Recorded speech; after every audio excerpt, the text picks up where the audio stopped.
प्रदेश में बिजली व्यवस्था और जेल व्यवस्था में क्या क्या सुधार किए जा रहे हैं, इसको लेकर मंत्री रणजीत चौटाला से खास बातचीत की हमारे संवाददाता पवन सिवर ने। क्या कुछ रहा इस बातचीत में, वो सुनिए।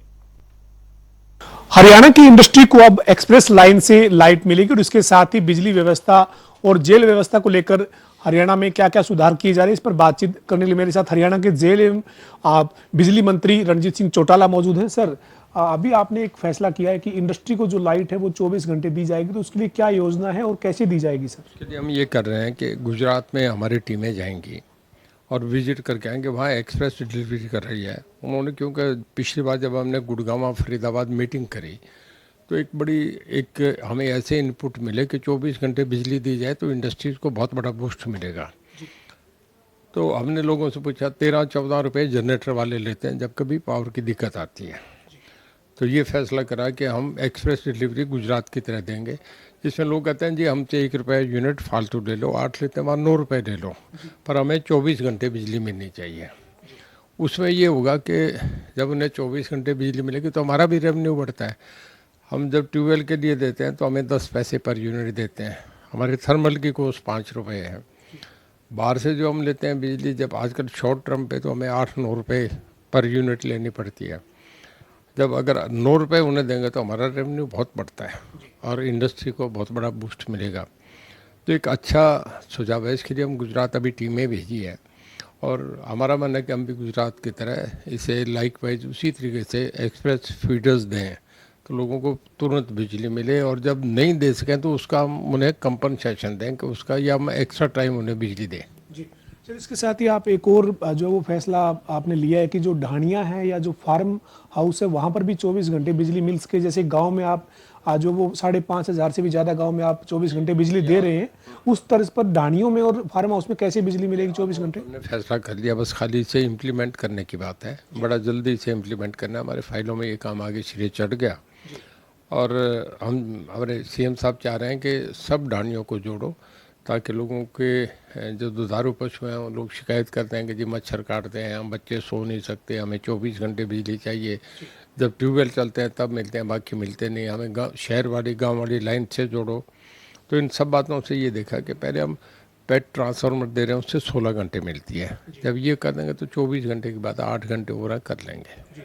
इसके साथ साथ सर, आप एक और योजना पे काम कर रहे हैं कि जो स्कूलों के ऊपर से या फिर घरों के ऊपर से जो हाई टेंशन तार निकलती है उनको लेकर पहले भी आपने कुछ तारें हटाई थी, अब आगे और सेकंड फेज में भी कोई तारें हटाने को लेकर क्या योजना बनाई है? सर, एक प्रपोजल आई थी, पिछली बार हमारी मीटिंग थी, उसमें था कि पहले हमने ऐसा करा था कि 80 करोड़ रुपए मार्क करा था और उसमें जो जोड़ के ऊपर से तारें जा रही थी या मंदिर के ऊपर से जा रही थी, स्कूल के ऊपर से तारें जा रही थी या घरों के ऊपर से जो लाइनें जा रही थी, उन्हें के लोगों को एस्टिमेट देने में दिक्कत आ रही थी।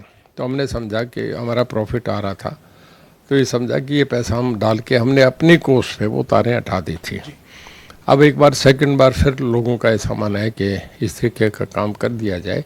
वो लोगों को पहली बार हरियाणा में ऐसा एक मौका मिला, तो हमारे डिपार्टमेंट में एक राय बन रही है कि इस पर कर लिया जाए। इस पर हम वर्क कर रहे हैं, शायद इस मामले को भी सिरे चढ़ा दें। सर, आप जेल विभाग भी देख रहे हैं, जेल में किस किस तरीके के सुधार हुए हैं और सर खासतौर पे नई जेल भी आप बनाने जा रहे हैं सर कुछ जिलों में, तो वो कौन कौन सी जिले हैं सर, और जेलों में सुधार को लेकर क्या हरियाणा की कैसी स्थिति है? सर, अभी इसी महीने एक जेल का तो हमने इनॉग्रेशन करा था, सीएम साहब गए थे। उसे नई जेल नहीं कह सकते, पर पहले से उसकी संख्या ज़्यादा है। पहले 700 आदमी थे, उस जेल में 1000 आदमी और जाएंगे। भिवानी की जेल का एक्सटेंशन था काफ़ी बड़ा, जिसका फिजिकली इनॉग्रेशन था। और 2 जेलों के लिए हमने ज़मीन ऑलरेडी ले ली। एक हमारी दादरी जेल है, एक फतेहाबाद जेल है, जिनका फार्मर्स को फतेहाबाद तो पैसा दे दिया गया, दादरी का भी इसी महीने दे देंगे। और फिर टेंडर करके एक प्रक्रिया है, उसके बाद मैं समझता हूँ कि अगले 4-5 महीने में जेलें बननी शुरू हो जाएगी। रोहतक हमारी ऑलरेडी जेल, तीसरी जेल जो थी वो नियर कंप्लीशन है। उसमें मेरा अपना अंदाज़ा है कि अगले 2 महीने में वो जेल तैयार हो जाएगी। उसमें बहुत हाई सिक्योरिटी जेल है, उसमें हर तरीके के हार्ड क्रिमिनल्स उसमें रखेंगे। उसमें 3 टायर सिस्टम होगा, सिक्योरिटी का भी पहले लोकल पुलिस रहेगी, फिर सीआरपी की कोई मतलब सेंट्रल कोई भी एक पुलिस रहे, ताकि आपस में कनेक्टिविटी नहीं बने। जितने हार्ड क्रिमिनल्स हैं वो सारे उस जेल में होंगे। उसमें 50 जैमर लगे होंगे ताकि उसमें कोई पक्षी भी पैर न मार सके। सर ये जो आपके विभाग से जुड़ी बात है, लेकिन सर कुछ राजनीतिक सवाल है। हाल ही में इंडिया का जो एक नया गठबंधन बना है, इसमें कई दल हैं सर, उस गठबंधन में अब हरियाणा में ये चर्चा हो रही है कि भूपेंद्र सिंह हुड्डा कहते हैं कि हरियाणा में कांग्रेस को ना आम आदमी पार्टी की जरूरत है, ना इनेलो की जरूरत है। तो आप क्या मानते हैं सर, ये इस गठबंधन में जिस तरीके की रस्साकसी चल रही है, खासतौर पर हरियाणा को लेकर आप कैसे देखते हैं सर? देखिए, हर जगह आदमी की अपनी पॉपुलैरिटी होती है। भूपेंद्र सिंह हुड्डा हमारे दोस्त हैं। कांग्रेस की अगर पॉपुलैरिटी होती तो उत्तर प्रदेश में राहुल गांधी कोई सीट निकालते। आज तक 425 विधानसभा में 2 विधानसभा की सीटें हैं और लोकसभा में 85 सीटों में 2 लोकसभा की सीट है। बिहार में 50 साल से कांग्रेस नहीं है। देखिए, हरियाणा में कांग्रेस नहीं है, यहाँ भूपेंद्र सिंह हुड्डा के वोट हैं। अगर कोई कांग्रेस की नाम है तो भूपेंद्र सिंह हुड्डा है। अगर जितनी भी सीट पिछले बार 31 सीटें आई उन्हीं के नाम की है। कांग्रेस की तो कोई इक्का दुक्का सीट आती है। अब कांग्रेस में एक सिस्टम रहा है कि वो किसी को बड़ा नेता ने, शरद पवार को उन्होंने बाहर कर दिया। इसी बात पे जो चरण सिंह बाहर हो गए थे, जो देवीलाल बाहर हो गए थे, भजनलाल जी को भी बाहर कर दिया। कभी चंद्रभान गुप्ता को कर दिए, कभी कृपलानी करे, कभी ब्रह्मानंद रेड्डी, द्वारका प्रसाद मिश्रा, सब लोग कुमार हमारी नाथुराम मिर्जा छोड़ के चले गए। और ऐसे ही मैं नटवर सिंह जी भी छोड़ के चले गए। हुड्डा साहब कांग्रेस में अगर कोई है तो भूपेंद्र सिंह हुड्डा ही है। पर उन्हें जिस तरीके से रखा जा रहा है, रोज़ उनका क्रिटिसिज्म करना, कुछ लोगों को उनके खिलाफ लगा दिए, मुझे नहीं लगता कि भूपेंद्र सिंह हुड्डा बड़े स्वाभिमानी आदमी हैं, ज़्यादा दिन कांग्रेस में नहीं रहेंगे। मुझे अगले 6 महीने बड़े कांग्रेस में लग रहा है कि कुछ बदलाव होगा। या तो भूपेंद्र सिंह हुड्डा को फ्री हैंड देना पड़ेगा, नहीं तो भूपेंद्र सिंह हुड्डा ऐसे वातावरण में नहीं रहेंगे। सर इसके साथ से एक और चर्चा है सर कि आप जो हैं वो हिसार लोकसभा या फिर कोई और लोकसभा क्षेत्र से चुनाव लड़ना चाहते हैं। क्या ऐसी कोई अभी बातचीत हुई है सर भारतीय जनता पार्टी के संगठन के साथ, या आपका मन है, आपके कार्यकर्ताओं का ये ऐसा मन है कि आप चुनाव लड़ें? पिछली बार हिसार एक सवाल पूछा गया था। मैं हिसार हर महीने 5 तारीख को जाता हूँ और वहाँ कोई 1000 आदमी रेस्ट हाउस में इकट्ठा होता है, लोगों के काम करता हूँ। ये अब से नहीं, मैं पिछले 5 तारीख को आप जाते हैं? हर महीने के 5 साल, ये पीछे 2008 से मैं 15 साल से जा रहा हूँ। तो लोगों का ये अंदाज़ा है कि मैं लोकसभा लड़ूंगा। मुझे मीडिया वालों ने पूछ लिया, वो कहने का जी आप लड़ सकते हैं। मैं बोले देखिए अभी कोई बात चली नहीं, मैं अभी इंडिपेंडेंट हूँ। बीजेपी अगर मुझे कहेगी कि यहाँ से आप चुनाव लड़ो तो फिर हमारा एक चर्चा है, मैं उनके साथ बड़ा कंफर्ट लेवल मेरा ठीक है। जब वो कहेंगे तो इस बात पे विचार कर लेंगे। आज तो कोई इशू ना उन्होंने मुझे कहा ना मैं ये कहा।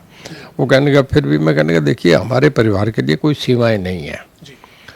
जो देवीलाल रोहतक से MP बन गए, जो देवीलाल सोनीपत से जाके लोकसभा के MP बन गए, जो देवीलाल सीकर में जाके बलराम जाखड़ को बहुत जो टॉलेस्ट लीडर थे कांग्रेस में, स्पीकर रहे हैं, एग्रीकल्चर में रहे, उन्हें हरा के बहुत बड़े मार्जिन से हरा के सीकर से लोकसभा में आ गए। अजय राजस्थान से हमारा भतीजा 2 बार विधानसभा में बन गए, उनके बच्चे भी आ गए, उनकी वाइफ, उनका बेटा, वो अलग अलग, कोई भिवानी से जीत आ गया। जो देवलाल परिवार के लिए कोई सीमा नहीं। मैं कहने मैं रोहतक में भी कैंडिडेट मजबूत हो सकता हूँ, मैं भिवानी में भी हो सकता हूँ, मैं कुरुक्षेत्र में भी हो सकता हूँ। मुझे भरोसा मैं तीनों लोकसभा में कहीं भी लड़ूँ तो जीत सकता हूँ। मैंने ये बात कही थी, ये नहीं कि मैं लड़ रहा हूँ। अभी ना कोई प्रपोजल है ना कोई बात हुई, ये उस रेफरेंस में कह दिया गया था। अगर मौका मिलता है तो सर आप उसके ऊपर विचार करेंगे? देखिए अगर मुझे मुख्यमंत्री जी कहें या मुझे अमित शाह जी कहें, कोई भी कहता है तो देखिए बहुत रिस्पेक्टफुली उनकी बात को मैं सुनूंगा। और हालात हुए उन्होंने कहा तो देखिए सेंटिमेंट्स की बात है, मैं उनकी इज्जत करता हूँ, कदर करता हूँ। मेरे मुँह से उन्हें ना करना मुश्किल होगा। बहुत धन्यवाद सर।